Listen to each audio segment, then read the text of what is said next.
Salam sejahtera, terima kasih karena bersama dengan saya di Nazilin Unity Channel.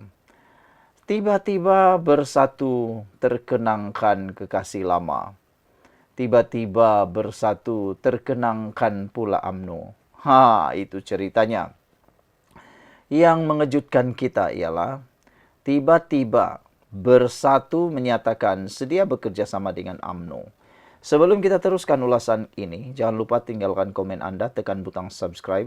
Siapa yang ada masalah gout, kencing manis, tinggi darah, tekan butang produk yang ada dalam video ini. Saya tidak jual obat, saya yang kongsi kepada Anda produk terbaik yang boleh menyembuhkan. Sudah dibeli ramai orang dan lebih baik daripada itu harganya sangat murah sekarang ini. Cepat beli selagi stok masih ada untuk persiapan sempena menjelang Syawal nanti. Bersatu sedia bekerja sama dengan UMNO, kata Hamzah Zainuddin. Apa pendapat Anda? Patutkah UMNO bekerja sama dengan Bersatu? Ramai penganalisis politik sudah menyatakan apa yang akan bakal berlaku kepada UMNO sekiranya mereka bermain eksperimen untuk menyertai ataupun bekerja sama dengan Bersatu. Seperti yang kita tahu, Bersatu ini kebanyakan pemimpinnya ialah pecahan kepada UMNO. Kebanyakan pemimpin Bersatu sebenarnya sama ada dipecat atau pelarian daripada UMNO. Orang-orang yang melarikan diri, menyelamatkan diri, atau tidak sanggup berjuang lagi bersama dengan UMNO selepas kejatuhan UMNO. Mereka keluar dengan pelbagai alasan. Tapi yang pastinya, mereka ini adalah gerombolan yang mengkhianati UMNO. Yang tetap bertahan dalam UMNO ialah Zahid Hamidi yang dikecam habis-habisan. Ramai ahli UMNO yang menggelar Zahid Hamidi sebagai penyelamat UMNO yang sebenarnya. Dialah tokoh yang tidak didendangkan.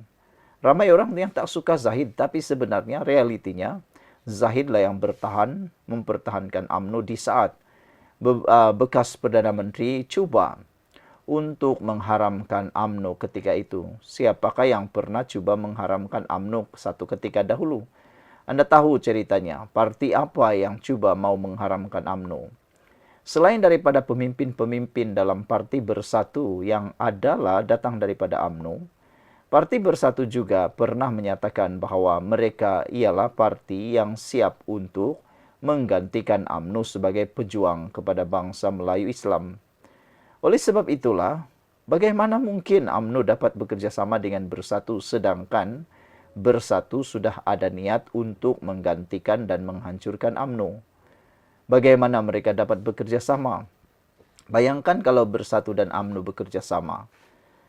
Kawasan pembagian parlimen itulah yang paling susah sekali untuk diuruskan. Sebab kita tahu, parti Bersatu langsung tidak ada kekuatan kalau bertanding di kawasan yang bukan Melayu Islam. Parti Bersatu hanya dikuatkan oleh akar umbi dan pimpinan dan juga pertolongan daripada parti PAS. Tanpa parti PAS, Bersatu tidak ada apa-apa. Jadi, apabila bercakap tentang pilihan raya, bekerja sama dalam pilihan raya, bagaimana mungkin Bersatu dan UMNO dapat mencapai kata sepakat untuk pembagian kerusi? UMNO pun hanya kuat di kawasan Melayu Islam. Bagaimana mereka akan berbagi kerusi-kerusi tersebut? Jauh berbanding dengan kerjasama Pakatan Harapan dan UMNO Barisan Nasional, kita dapat lihat UMNO dapat bekerja sama dengan PKR maupun DAP dalam Pakatan Harapan dan Amanah kerana mereka sudah pertamanya memang bukan daripada pecahan mereka. Dan Parti Pakatan Harapan tidak pernah berniat untuk mengharamkan UMNO. Pakatan Harapan tidak pernah mahu meniatkan untuk memecah belahkan UMNO. Bahkan, seperti yang kita tahu, Anwar Ibrahim juga telah pun menyatakan bahwa beliau tidak mahu UMNO itu diharamkan atau dibubarkan kerana dia tahu asal-usulnya.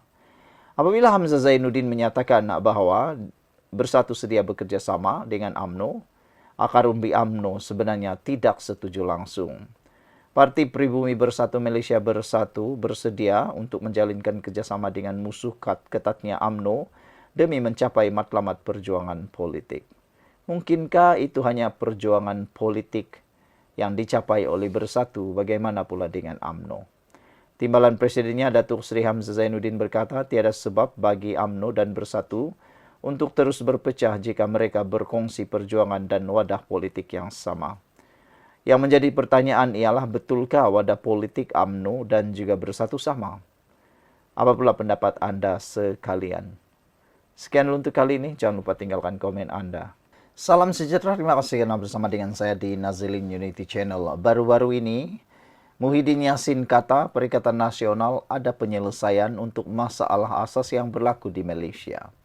Itu satu lawak jenaka yang mungkin akan membuatkan para penyokong Anwar Ibrahim, penyokong Kerajaan Perpaduan pimpinan Anwar Ibrahim, Barisan Nasional Pakatan Harapan terketawa terbahak-bahak. Manakan tidak? Kelihatannya mereka lupa diri, kata netizen.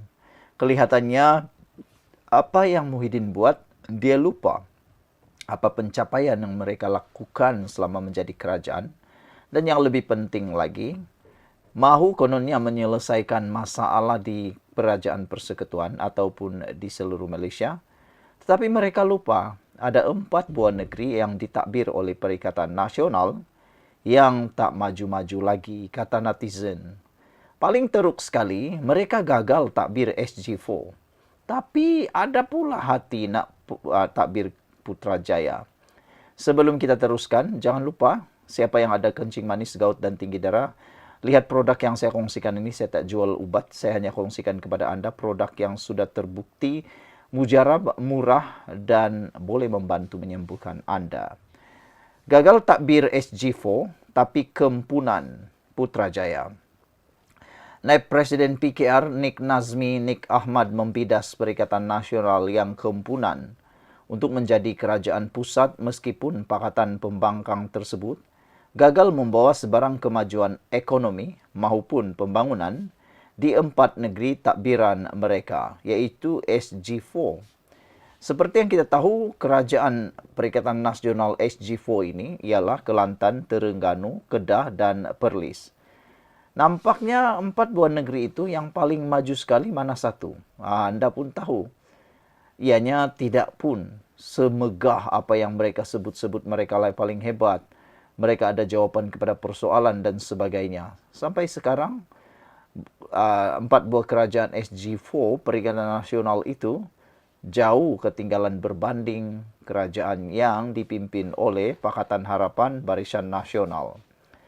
Sebenarnya kata Nik Nazmi, Perikatan Nasional gagal menguruskan ekonomi di negeri SG4, yaitu Kelantan, Terengganu, Kedah dan Perlis, untuk dijadikan model jika sekali lagi mereka mahu mentadbir Putrajaya.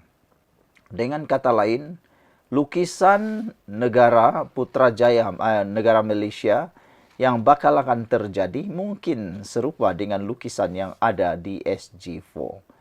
Kalau SG4 boleh dimajukan dengan hebat dan luar biasa, ada harapanlah Putrajaya juga begitu. Tapi nampaknya harapan hanya tinggal harapan.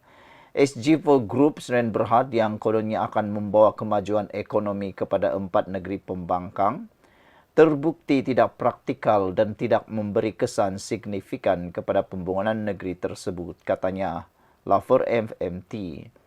Beliau berkata demikian ketika mengulas kenyataan pengerusi Perikatan Nasional Tan Sri Muhyiddin Yassin yang yakin bahawa gabungan pimpinannya itu mampu menerajui negara dengan lebih baik berbanding Kerajaan Perpaduan Pakatan Harapan BN.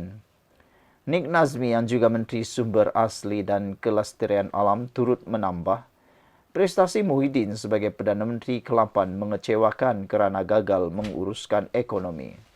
Prestasi buruk ini diteruskan oleh blok pembangkang tersebut di Parlimen, katanya. Ketika sesi pertanyaan Perdana Menteri Dewan Rakyat, mereka, iaitu pembangkang, jarang mengajukan soalan yang substantif dan kritis untuk kebaikan rakyat. Kabinet bayangan yang dibentuk Perikatan Nasional juga tidak berfungsi sebagai semak dan imbang yang efektif, malah gagal menawarkan belanjawan alternatif sebagai blok pembangkang untuk dinilai rakyat, katanya lagi. Sekian dulu untuk kali ini. Jangan lupa tinggalkan komen Anda. Bye-bye.